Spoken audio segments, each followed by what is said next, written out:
أعوذ بالله من الشيطان الرجيم.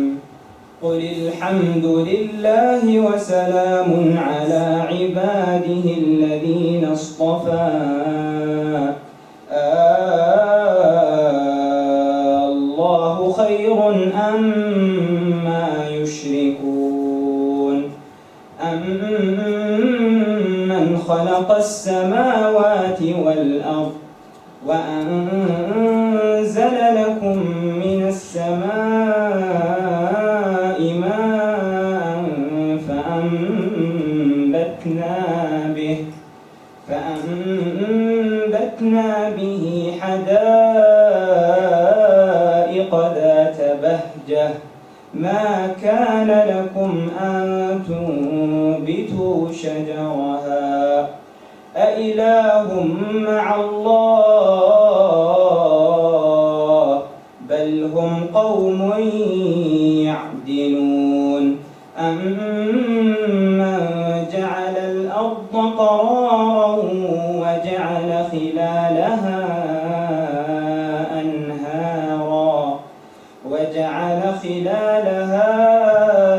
أنهارا وجعل لها رواسي وجعل بين البحرين حاجزا أإله مع الله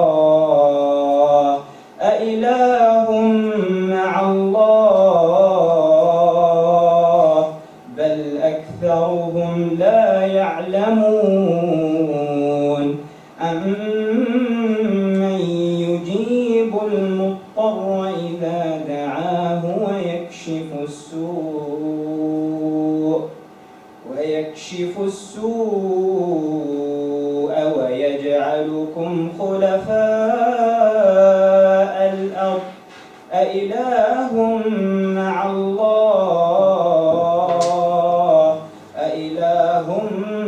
الله قليلا ما تذكرون أمن يهديكم في ظلمات البر والبحر ومن يرسل الرياح بشرا بين يدي رحمته أإله مع الله تعالى الله عما يشركون أمن يبدأ الخلق ثم يعيده ومن يرزقكم من السماء والأرض أإله مع الله قل هاتوا برهانكم إن كنتم صادقين. What is this room called? Bob Michael Theatre? The George Michael Theatre. The Bob Mitchell Theatre. Okay, this is the Bob Mitchell Theatre, right? Now imagine, I want you to really imagine that you wake up in this theatre, the doors are closed, you can't get out. And you're seeing people just doing the day-to-day activity. What are you going to say? Surely you're going to say, how did I get into this room? Where am I going? Someone farted. It happens to all human beings, bro.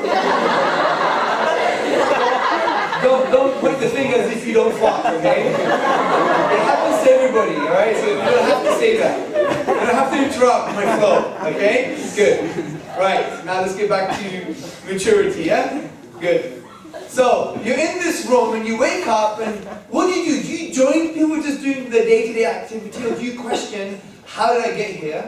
What am I supposed to do? Where am I going? How am I going to get out? If I do get out, what's going to happen to me? And this is exactly why a lot of human beings in this world, in this global village that we live in, they ask these very questions. Some people don't always agree concerning the answers. But I'm here to speak about Islam, and essentially from an Islamic perspective, we believe that Islam, in order to follow it, you have to have good reasons to believe in it. Because maybe unlike other spiritual traditions, Islam really emphasizes on the intellect. Now, this is why the Quran, which is the book of the Muslims, says things like, أَفَلَا تَعْقِلُونَ? Do you not use your brain? Do you not use your intellect? It doesn't tell you just believe because your parents are Muslim. It doesn't say just believe because your parents are Christian. It doesn't just believe just because you happen to be born in England, therefore you have to be a product of this society. The Quran is very existential. It's a very big word, but what it means is, it tries to make you think about yourself. Who am I? Why am I? For whose am I? And where am I? For some of us, yeah? So the point is, this is why the Quran says, are you going to follow your forefathers, even if the thing they were upon was baseless, irrational? So, from an Islamic perspective, the Quran, which is the book of the Muslims, always wants to agitate your thinking. For instance, it says, وَفِي أَنفُسِكُمْ أَفَلَا تُبْصِرُونَ. And in themselves, do they not see? Do they not reflect? أَفَلَا يَنْظُرُونَ إِلَى الْإِبِلِ كَيْفَ خُلِقَتْ. Didn't you see the camel? The animals, creation and how we created it? وَكَذَلِكَ نُفَصِّلُ الْآيَاتِ لَقَوْمٍ يَتَفَكَّرُونَ. And thus to explain our signs in the universe in detail for those who reflect. يَتَفَكَّرُونَ. So the Islamic message is for people who reflect. يَتَفَكَّرُونَ in the Arabic language is quite a profound term, because it means the thing that you're reflecting upon, you must really, really think deeply about that thing. Don't be a poet or a desert romantic just touching the sand and looking at the stars and drinking a pint of milk. Just to make it Islamic, yeah? The thing that you're reflecting upon, you must inquire deeply about its implications. What does it mean that we have a consciousness? What does it mean that there was a beginning to the universe? What does it mean that this whole universe is going to end one day? It's going to suffer a heat death, according to the physicists and cosmologists. You know, these things have implications and meaning. So from this perspective, we approach the question of why anything in an intellectual manner, in a way that not only agrees with the mind, but it gives the heart tranquility. Because you can't just be too hearty, as they say, because it's irrational. Because if you just base things on your inner whims and desires and just your heartful inclinations blindly, then that could lead you down a very dark place. If you just over-rationalize things, and everything is very cold and abstract, then you can't connect with human beings. So you bring them both together. And this is why the Quran really wants to agitate your thinking and says, do you not see, do you not reflect? For those who reflect. So, in trying to answer the question why Islam, we have to use the Quranic paradigm, the Quranic method of thinking, which is use your brain. Aql, intellect. So, we could really summarize why Islam in three ways. God does exist, which is universal to most monotheistic traditions. The Quran is divine, and the Prophet Muhammad, upon whom be peace, is a prophet. And you could articulate this in about 15 minutes. We could give 5 minutes in each one. For instance, God's existence. It's so easy. You know, the philosophers have been debating about this for like thousands of years. But I think it's so easy. And let's really think about this. There is a consensus in cosmology that the universe began.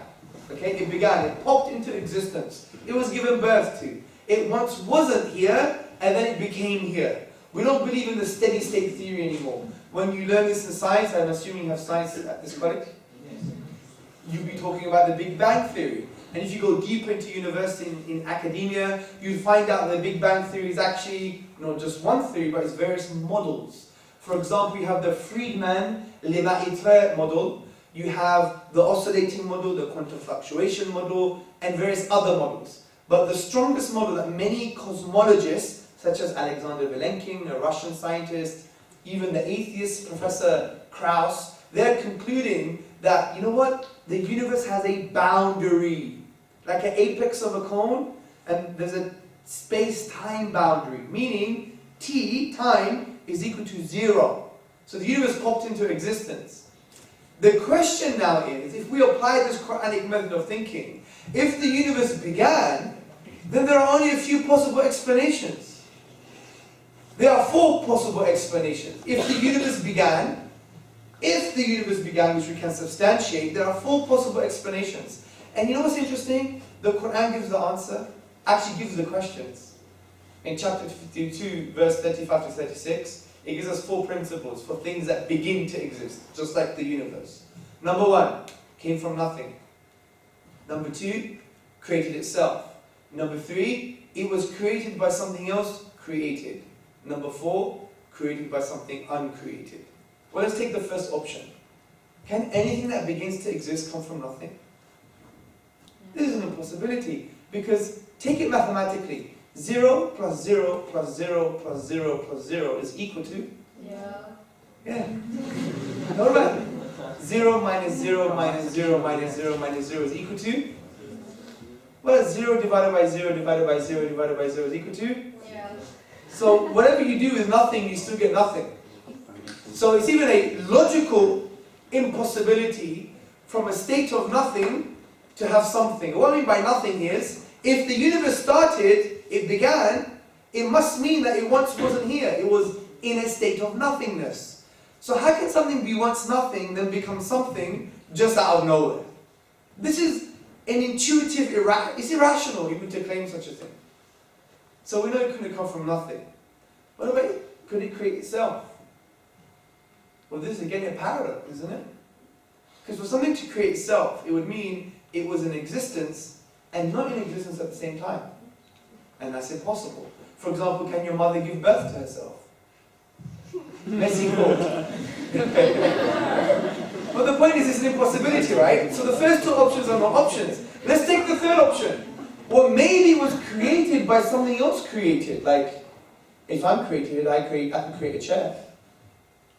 But is that an ultimate explanation?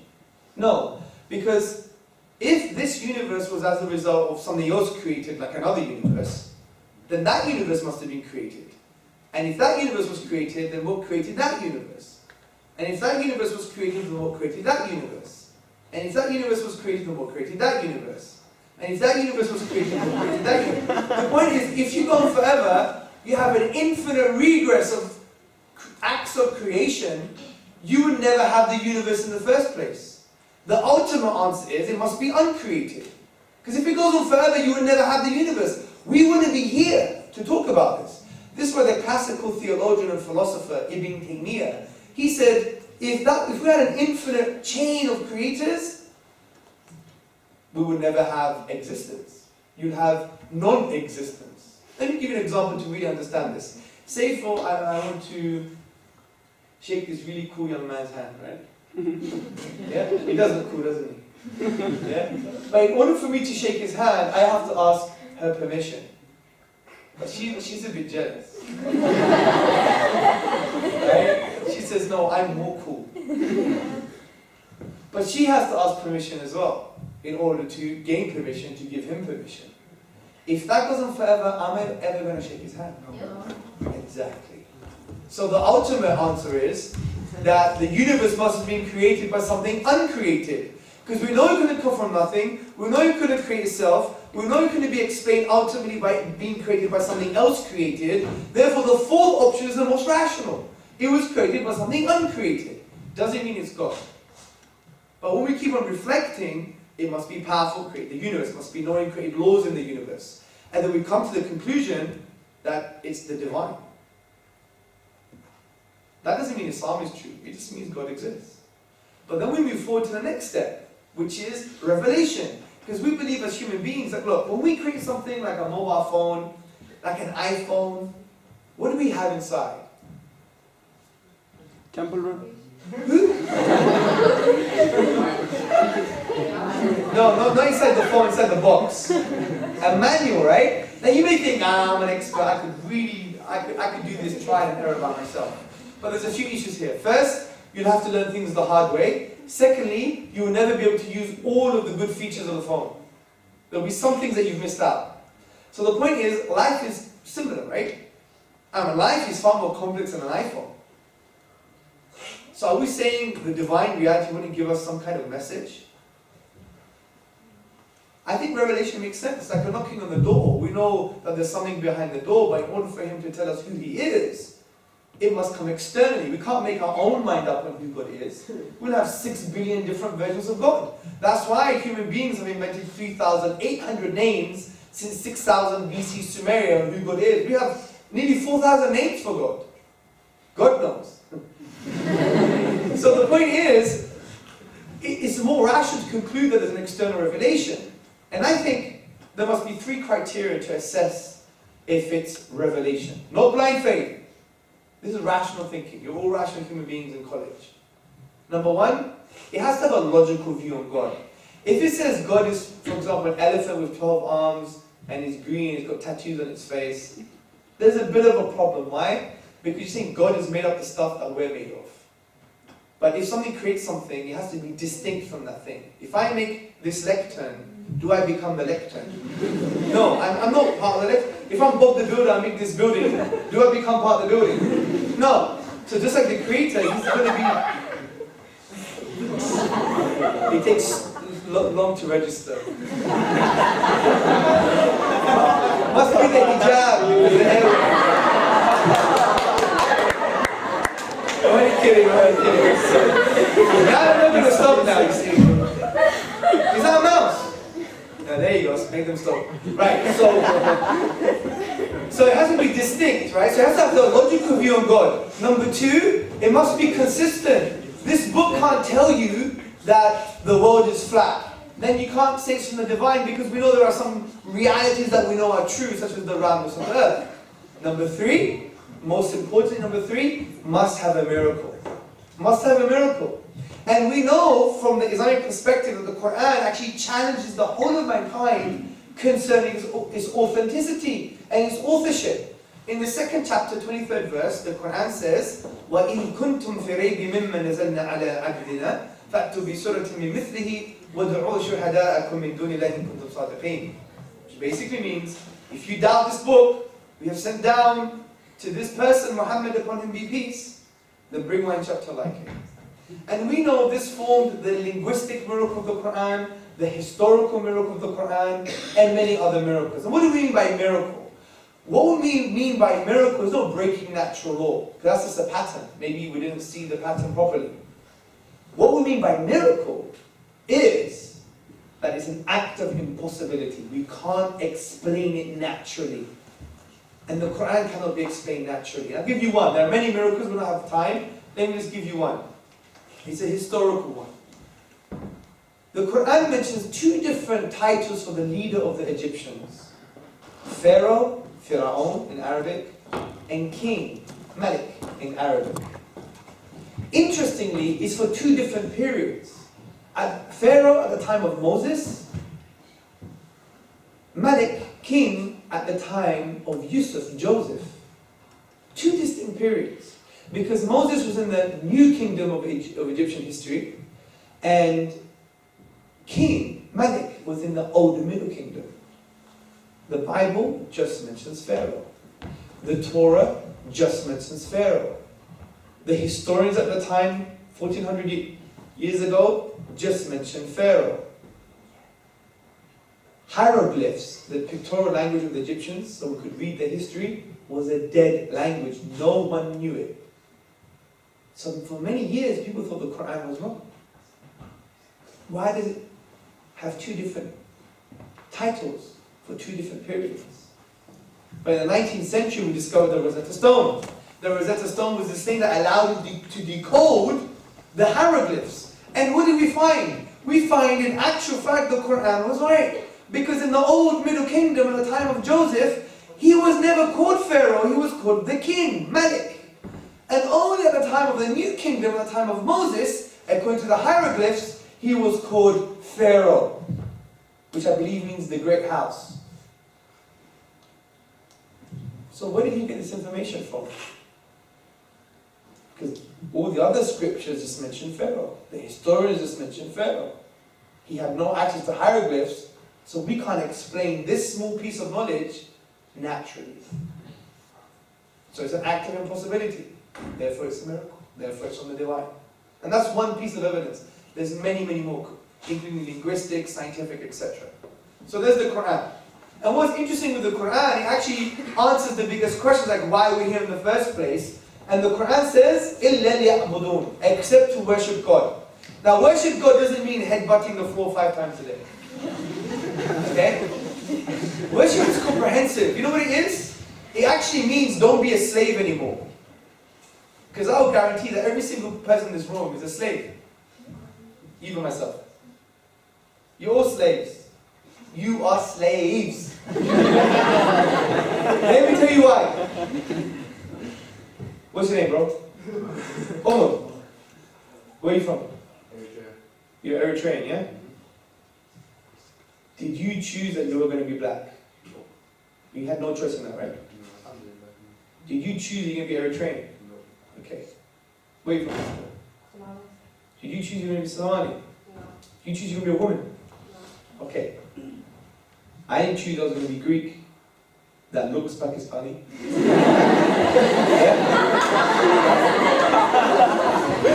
I had no choice in that, right? I had no choice. So we're enslaved to our context. We could never change it. We're enslaved to that. Second point. Many of us were enslaved to our carnal desires and instincts. We just live life almost in an animalistic kind of way. I want to eat, I just eat, regardless what food it is. I want to procreate, I procreate, regardless in what way. I want to, I have a survival instinct, so I'm going to, the rude boy, you know what I'm saying? I'm from Hackney, yeah? So that's how we used to talk. I want the boy. Yeah? We used to be like that, yeah? We used to be the rude boys. Hackney's in the 80s was nothing like, what's this place called? Bradbury, yeah? Cadbury. This place is posh compared to where I came from, yeah? So the point I'm trying to say is, sometimes we are enslaved to what we want to do, just our limited perspectives and desires. Another type of slavery is that we do things just because society said so. Isn't that right, sisters? Yeah. L'Oreal, because I'm worth it. We're enslaved to the media hype. We're enslaved to the magazines. Even the way you look. You know this guy here, right? He's been talking to that guy during my presentation, so I'm going to expose it now. This guy here, right? He probably just looks like that because he thinks other people like it. But it's true though. He's not going to walk naked here, is he? He's not going to come here with some green leaves around his chest. So the point is, in a way, he's enslaved to social pressure because he's only looking the way he looks, only because of other people. That's peer pressure. I study psychology at university, and you have something called the social norm. A social norm is created in various societies, and you conform to it because every human being wants to feel certain. I'm not saying, change the way you look. What I'm trying to show is that we have all these different aspects of slavery. And what Islam says, when you enslave yourself to God, then you're free. Because God knows you better than you know yourself. Think about that one. God knows Hamza better than Hamza knows Hamza. So why am I going to be enslaved to my desires, enslaved to social pressure, enslaved to peer pressure, and enslaved to my context? If you truly want to be free, then enslave yourself to the divine reality, because He knows you better than you know yourself. It's like we have all these slave masters, teachers, parents, school, peer pressure, this, that, the other, and God is saying, I'm really your master, your Lord. And I want best for you. These guys, they want best for you, but in a limited way. And that's the freedom of the Quran from that perspective. So, and the last point now is the Prophet Muhammad. So we've justified 2 of the 3 intellectual pillars of Islam. God's existence, the Quranic miracle, and now let's end with the Prophet Muhammad, upon whom be peace. He had a claim. His claim was, I am the messenger of God. That's what he said. How do you assess this claim? He either was lying, crazy, deluded, or speaking the truth. But we know he couldn't be lying because his life doesn't reflect the psychological profile of a liar. Isn't it? If we know his life, we read the history books, we see that he sacrificed everything just for La ilaha illallah. There is no deity worthy of worship but the deity, Allah. And if you're Christian and you read Aramaic, you would say Allah. This word is not an alien word coming from the Arabs, okay? It's in the Christian tradition as well. And he sacrificed everything. His companions were tortured and killed. He was starving. He was boycotted. He was stoned by children in a town for hours just for this message. He gained nothing. He was actually even offered riches and power and money. And he rejected all of it just for this simple message. So how could he be God? It doesn't fit the psychological profile of a liar. Well, maybe he was crazy, deluded. Maybe he thinks he was speaking the truth, but it was based on a lie. We know this is not true because look at his teachings. لا يؤمن أحدكم حتى يحب لأخيه ما يحب لنفسه. You won't be a true believer unless you love for others what you love for yourself. اتقوا الظلم فإن الظلم ظلمات يوم القيامة. Be conscious of injustice and oppression, for it's going to be darkness on the day of judgment. There is no harming and no reciprocating of harm. If you don't show mercy, mercy won't be shown on you. So you have all these things. Is this the product of a madman? We may think, well, maybe it was an accident. Well, let me give you something. In his whole life, he had various instances that he could have used to justify his delusion. You know, some people who are a bit crazy and deluded, you know, you get sisters like that sometimes, yeah? He really likes me. Because, you know, he was twitching when he walked past me. And, you know, it's nothing to do with his Tourette's. It must be, you know? You know, we go with this crazy fantasies sometimes, yeah? Even brothers are like that too, yeah? So listen to this. You know, the Prophet upon him could have been like, oh yes, this happened because I must be a prophet. But he never did that. For example, when his son passed away, Ibrahim, at young age, there was an eclipse. All the Arabs said, this eclipse is because of your son passing away. If he was deluded, he would have used this and many other instances to say, yes, it's because I am a prophet. But he didn't say no. He said the eclipse happens for no one's death. So you can't say he's deluded. So he must have been speaking the truth. And I would argue to reject Muhammad, upon him be peace, as a prophet is the equivalent of rejecting your own mother. Mama, your mother's alive? Alhamdulillah. I want you to prove to me that your mother is your mother. That my mother's my mother? Yeah. You got 90 seconds. Okay. Think first. You got white on. Hardcore evidence, yeah? Hardcore evidence. Yeah. Prove to If me. you jump in my time machine, we can go back. We don't have a time machine, bro. Pictures, that's all I can say. And even pictures is open to. Yes, it is. You know? That's why think first. Think. You got 90 seconds. Okay. I want everybody else to think about their own mother as well.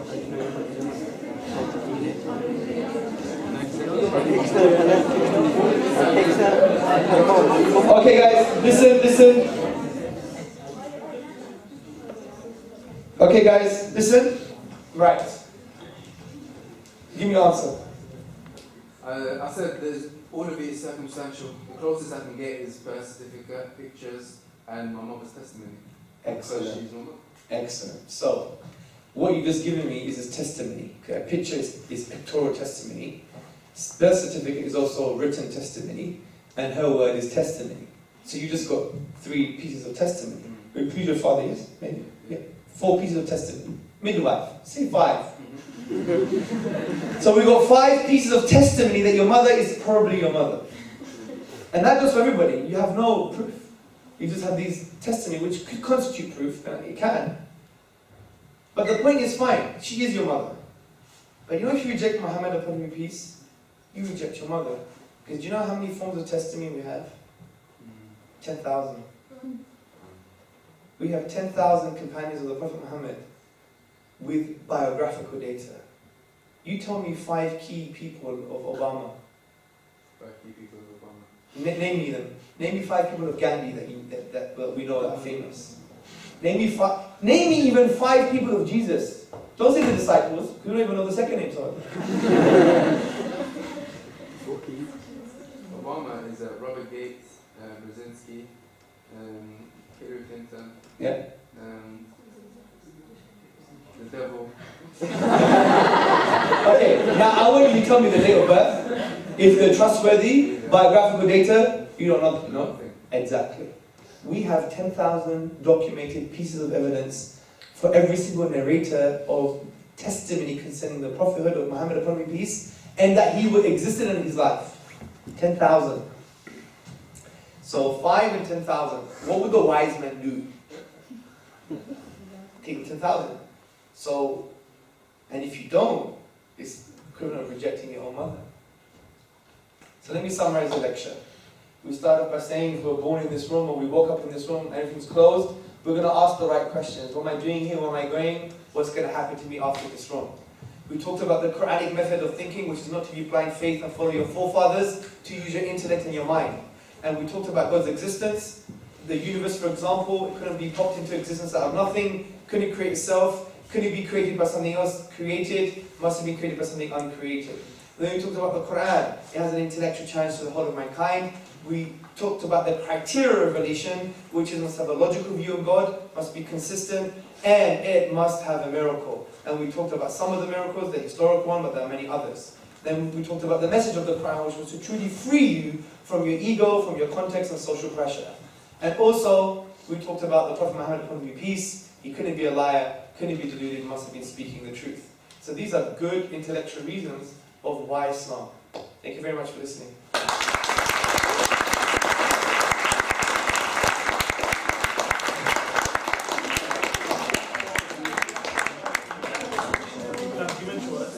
One of the questions are that what are the rights of women in Islam? They don't have no rights. They just have lots of wrongs. Only kidding, only kidding. Okay, let's just be very real here, right? Now, you know when we talk to the wider society as Muslims or non-Muslims, we need to really be truthful and engage with them in a positive way. So, the reality is that although all human beings are considered equal in Islam, regardless of gender and ethnicity and religion, the point is, there are differences. I studied psychology, and one of my professors was Professor Groom. And he basically wrote this book called Individual Differences. I think it was him, yeah, Individual Differences. And in that, there are positive correlations of gender differences in society. We're not the same. Whether you want it or not, just get over that, yeah? That's political bakwas, which also means rubbish. Yeah? It doesn't make sense. If we to claim that is irrational. You know, let's just be real as human beings. We are different. Totally. In some aspects. In many aspects we're very similar. But the scientific evidence is that we're different. Now, so therefore the Quran gives us a social model to use those differences in what we call a perfect way, in a perfect society. So, hence that's why clothing may be different, for instance. Yeah? But coming towards the rights, there are some rights in Islam that women have far more rights than men. For example, women don't have to pay for their own education, they don't have to pay for their own clothes, their own shelter, even their own makeup. Yeah. If the father can't afford it, the state has to give it. It's a state obligation in the Islamic paradigm. So there's some of the rights. We have rights concerning education. It's an obligation to provide education to women. We also have rights concerning food, shelter, clothing, preserving of dignity and honor. A woman is seen as an honor in the society that needs to be protected. Also, in the Islamic paradigm, you may see some laws that you may think is a bit unjust. For example, if you're unmarried as a woman, your brother will get twice inheritance than you. Now you may think, what's going on, God? Yeah? But the point is, we can't be shallow thinkers anymore. Now, let me tell you why. Look at the wisdom. In an Islamic environment, the social model is linked with the economic model. Everything is linked.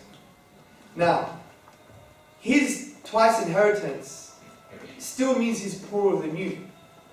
Because that brother has an obligation to ensure that you have food, shelter, and clothing. He has to spend on you. As a woman in Islamic society, you don't have to spend on anybody. Your money is yours. His money is yours. Yeah? Now you may think, well, you know, I want to be a woman, I want to earn my own wage. It's fine. That's your view. But the point is, I'm trying to show that how liberated, like, for example, if you really go to somewhere like Qatar, yeah? Women are queens. They are queens. They're treated like princesses all around the Arab world. Obviously, we still have issues concerning domestic violence and this and that, and not letting to drive, which is not Islamic. That's ridiculous, yeah? But the point is, generally speaking, in a social model perspective, they're treated like queens from that perspective. So, with regards to rights, women could get involved in politics. Umar ibn al-Khattab, radiallahu anhu, who was the second caliph of Islam, almost the right-hand man of the Prophet Muhammad, upon him be peace, he hired a woman to walk into the marketplace with a stick. So when there was injustice happening on the scales, she would give the men a good beating. She was acting like the police officer of the time, as like the commander of the marketplace. Do you see? So women can get involved politically from that perspective. However, though, the recommended role of a woman is that of a mother. And that's just frank, that's what Islam says. Okay? It doesn't mean she can't work, because the wife of the Prophet Muhammad was a businesswoman. By the way, he worked for his wife. I don't think any of you is going to work for your wife, yeah? Even if you have the opportunity. She was a businesswoman, and you're allowed to do it. You're allowed to trade in the marketplace. And in contemporary terms, it could be the trades, the stock market, you could be a banker, whatever the case may be. But the point is, the recommended role is a mother. Because why is that the case? Because look at this society. I was listening to LBC Radio in London, and professional women, when they have small children, they said, regardless of my career, I want to be at home with my kids. There's an amazing book by Lisa Birking. It's called Confessions of a Working Mother. She said, I couldn't give 100% of myself to my husband. I couldn't give 100% of myself to my children or to my work. So what it is I think in our society, one of the main reasons why women were actually almost forced socially to go and work is just to get more taxes. I mean, I used to work as a project manager in Tower Hamlets in London, and the social services were designing parents, women, to get back to work straight away within 1 month of childbirth, because they needed that in that particular community. But there are other economic policies now. If you start looking at the Conservative Party, they're saying, you know what, we should start giving women more incentives to stay at home. It's far more better for social harmony and cohesion. It's far more better for education statistically. The stats came out recently.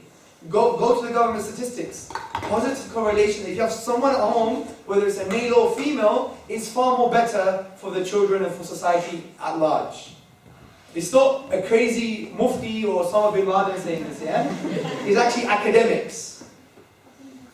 Now, it doesn't mean you're doing children injustice because you're working. It's not your fault, it's the system's fault, because the system has been designed just for consumerism, not for the benefit of humanity at large, in my humble opinion.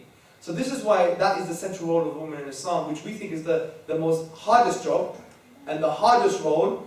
It's not full-time, it's double-time.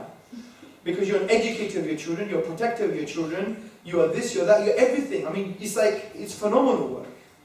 But in a liberal capitalist society, the parent becomes the government. This is why schools were mirrored on prisons. Historically, schools were mirrored on prisons. Do you know that? Just to keep the working class lot in check while everyone was working. The intellectuals used to have tutors. The post-Enlightenment movement, John Locke, all these amazing thinkers in our British history, was as a result of tutoring and also coffee. Because it's from the coffee shops that you had thinking and people used to share ideas. I'm not saying don't go to school now. But what I'm saying is we need to be critical, we need to be human beings, we need to use our minds, and just discuss. I may be wrong, but this is the evidence thus far. And this is a discussion maybe you guys should have you should have debating societies in this college and discuss and have intellectual discourse, not just religious, but political, social, economic, bring your values in there. Even amongst Muslims there's so many differences. Bring them out, but discuss them in a human way. And when you do that, you have to connect with each other in such a profound way. And let me just end on this, because I'm assuming it's stop, yeah? Don't always feel that you have to connect with human beings based upon your commonality. I think that's wrong. Because human beings are going to connect on commonalities anyway. That's the natural thing. But look at the differences. Because the differences are the cause for the fear and anxiety. But once you discuss the differences, you show that they're human, they're relevant and real, then that won't be a cause of anxiety anymore. And that's something very important. And you know Bruce Lee? You know Bruce Lee? Famous Kung Fu guy, yeah? The founder of MMA in a way, yeah? He went to America and he had that philosophy. He said, look, there's no point in me coming to America and pretending to be that I'm an American. Fine, I'm a citizen, but there's no point in me emulating the culture to a perspective I've lost who I am. I want to show them what's different about me. So they don't go and they don't curse the Viet Cong anymore, because in the 60s and 50s there was a war in Vietnam and other places, yeah? They don't curse the Asians, because Asians in American language means Chinese, yeah? Now they see me as a human being with differences, but relevant differences that are human, unique, cultural, based on an alternative philosophy, but is very profound. And that's what he did. And he had to fight his own people in order to teach people Kung Fu in America. And his story is an amazing story of battling these kind of cultural prejudices within his own culture and outside of his culture. And the way he battled that was, yes, I am different, but you know what? It's human. And you got human differences too. I may disagree with them, but I like them. They're relevant, they're real. We can have a discussion. And then now, those differences are not a cause for anxiety and fear. Thank you very much for your patience, okay?